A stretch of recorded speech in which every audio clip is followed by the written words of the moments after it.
Good morning, students. Now coming to another chapter, histology and anatomy of flowering plants.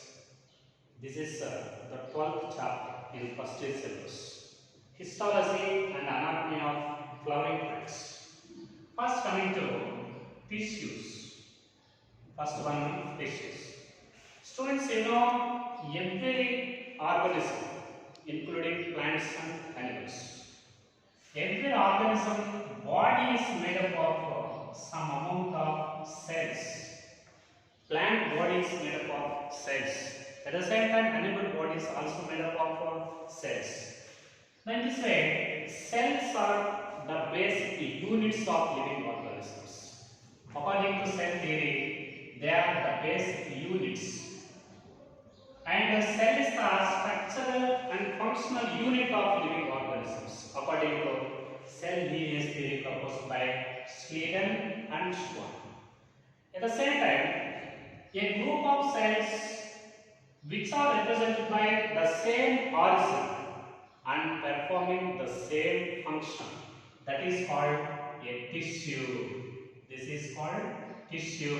Tissue is nothing but a group of cells which are represented by the same origin and performing the same function. These cells, they have the same origin and performing the same function. The same function. Such a group of cells, they constitute one tissue. So, these cells, they are arranged into different kinds of tissue in plant body. At the same time, different kinds of tissues in animal body. A tissue is defined as a group of cells which are represented by the same origin and performing the same function. That is called tissue. In this way, plants are represented by two different kinds of tissues. Tissues in plants, they are broadly divided into two categories. One type of tissues are called meristems. They are called meristematic tissue. Meristematic tissue. And second one, this is permanent tissue. Permanent tissue. In this way, there are two different kinds of tissues in plant body. One is meristematic tissue. Second one is permanent tissue. What is the difference between the meristematic tissue and permanent tissue? Meristematic tissues are formed in initial stage of the organism.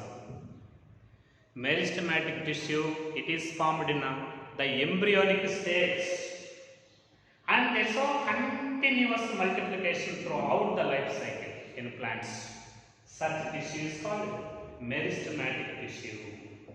It has the ability to divide continuously throughout the life cycle and are formed in an initial stage, that is the embryonic stage. That is called meristematic tissue. Due to presence of meristematic tissue in plants, plant growth is unique. Means plant growth is unlimited.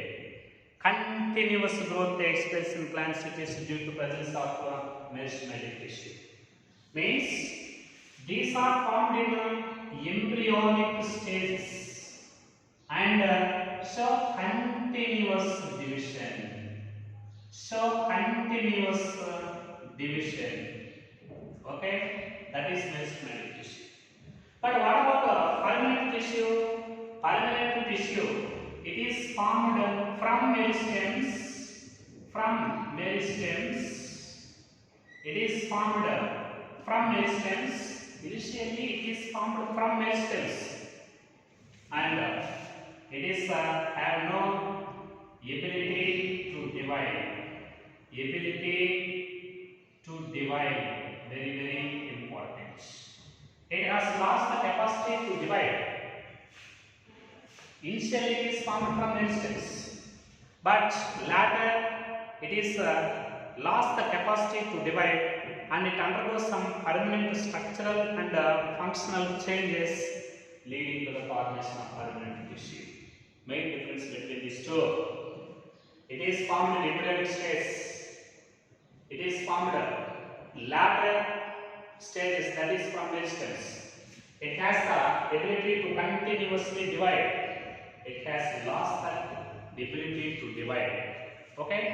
Then, now coming to another point. Based on the position, very, very important. Based on the position, meristems are divided into three types. Three types. What is meristems? Meristematic tissue is the embryonic tissue. It is formed in embryonic stages and it is continuously divided, and it has also produced some new cells. Thus, it is helped in the construction of plant body. Growth in plants is restricted to a certain plant parts consisting of actively dividing meristematic cells. Okay? Then, based on the position of meristems in plant body, it is divided into three types. One is called apical meristems. Apical meristems. Very, very important. Apical meristems. Generally, these apical meristems are present in the tips of shoot and the tips of roots. Tips of roots and the tips of roots. Okay? The meristems which are present at actually growing stem tip, that is called shoot apical meristems. Similarly, the actively dividing meristems present at the tip of root, that is called root apical meristems. So, this is a shoot apical meristem. This is shoot apical meristem. It is present in a actually growing shoot tip, that is called apical meristem. The meristems which are present at actively growing root tip are called root apical meristems. And the actually meristems present in the actually growing tips of stem, that is called root shoot apical meristems. So apical meristems may be shoot apical meristems and root apical meristems. These apical meristems play very significant role in a linear growth of shoot and roots, that is elongation of shoot and roots. It is playing important role in the growth of root and shoots, elongation of growth and elongation of shoot and roots, linear growth and root. These apical meristems they produce, they help in a primary growth of plant body. They help in primary growth of plant body. Primary growth of plant body. Very, very important. Now coming to the second one, very, very important. Students, some cells left behind from this apical shoot apical meristems, and they constitute axillary buds. Axillary buds. Very, very important. Some cells left behind. Some cells left behind from the shoot apical meristems, and these called axillary buds. Axillary buds. These axillary buds, okay, these axillary buds, they play very significant role in the formation of branches and in the formation of flowers. They help in the formation of branches or formation of flowers. Anyhow, some cells left behind from this shoot apical meristems, and these cells are present in the axils of leaves. For example, this is leaf, this is axil of leaf. These axillary buds, nothing but shoot apical meristems. They are separated from this shoot apical meristems, and these axillary buds they play a very significant role in the formation of either branches or flowers. At the same time, the second type of meristems, they are called intercalary meristems. Intercalary meristems, very, very important. Intercalary meristems. Okay, Some of the meristms they are present in between the mature tissues. Mature tissues. Some of the meristms they are present in between the mature tissues. Such meristems are called intercalary meristems. These intercalary meristems generally they are present in grasses and also present in regenerating parts. They are present in regenerating parts which are removed by grazing animals. Removed by grazing animals.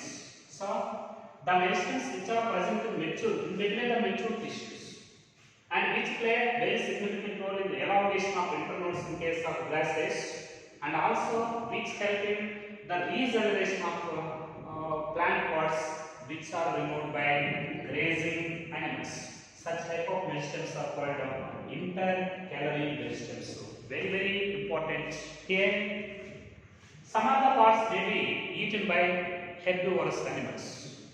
Such injured parts of the plant body or the plant parts which are removed by grazing animals, the tissue present surrounding these injured parts, they undergo continuous multiplication. Such type of meristems are called intercalary meristems. At the same time, very important, both apical meristams and intercalary meristems. Okay, both apical meristems and intercalary meristems both constitute primary meristems. They are called primary meristems. Why these two meristems are called primary meristems? Primary meristems means the meristems which are formed in embryonic stages of the plant body. That is, the meristems which are formed in the seed germination stage and which are continuously divided inside the plant body and which are present inside the plant body throughout the life cycle. Such meristems are called primary meristems. Apical and intercalary meristems both are formed in embryonic stage, that is during the time of seed germination. Both are present continuously inside the plant body throughout the life cycle and both are maintain continuous multiplication and also they help in primary plant growth. They help in primary plant growth. Such meristems they are considered as primary meristems. Embryonic meristems help in primary construction of the plant body, both apical and intercalary meristems. Because of this reason, they are called primary meristems. At the same time, you know the third type of meristems, this is called lateral meristems, also called secondary meristems. Okay, secondary meristems. These type of meristems are present in matured parts of the plant body, like the stems and roots of many plants. In the stems and the roots of many plants. You know, some of the meristems they are present in mature parts of the plant body. Such meristems are called interlateral meristems, are also called secondary meristems. Why these meristems are called secondary meristems? Because these meristems are formed from the permanent parenchyma tissue by the process of de-differentiation. These meristems are not present inside the plant body in embryonic states. They are not formed in embryonic states. They are formed in later stages of the plant body, in middle stage of the plant body. This is formed in plant body, especially in mature parts of the plant body, like stems and roots in many plants. The meristems which are formed in later stages and the meristems which are formed from permanent tissues, the meristems which are formed from permanent tissues, especially parenchyma, by the process of D. Differentiation. Such type of tissue, meristms are called secondary meristems. They are called secondary meristems. Best examples for these secondary meristems, very very important. Best example for these secondary meristems: vascular cambium, vascular cambium. Okay, one example: vascular and vascular cambium. At the same time, another example: this is intervascular cambium. Intervascular cambium. Second example is intervascular cambium. And third example, carp cambium. They are the best examples for secondary meristems. All these meristems are formed in latter stages of the plant body. These meristems are completely absent in embryonic stage. They are formed in latter stages in plant body. Especially these meristems are present in hard and woody stems and roots of dicots and gymnosperms. Completely these secondary meristems are absent in monocotyledonous plants. And best examples, they are formed by the parenchyma permanent tissue. Formation of secondary meristems from permanent parenchyma. This is called dedifferentiation. As a result of this dedifferentiation, in the formation of some meristems, secondary meristems, vascular cambium and intervascular cambium and carp cambium.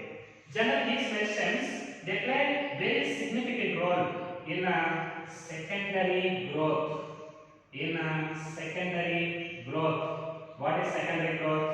Secondary growth means an increase in the thickness, an increase in the width of stems and roots in dicots and gymnosperms, especially in dicots and gymnosperms. The increase in the thickness of the stems and roots of dicots and gymnosperms, such an increase in the thickness or width of the roots and stems, this is called secondary growth. This secondary growth, it is due to formation of some secondary meristems like vascular cambium and intervascular cambium and carp cambium. They play very significant role in the formation of secondary tissues. That is, they help in secondary growth. At the same time, the shoot apical meristem. Okay, the shoot apical meristems, they play very significant role in dermal tissues, and also ground tissues,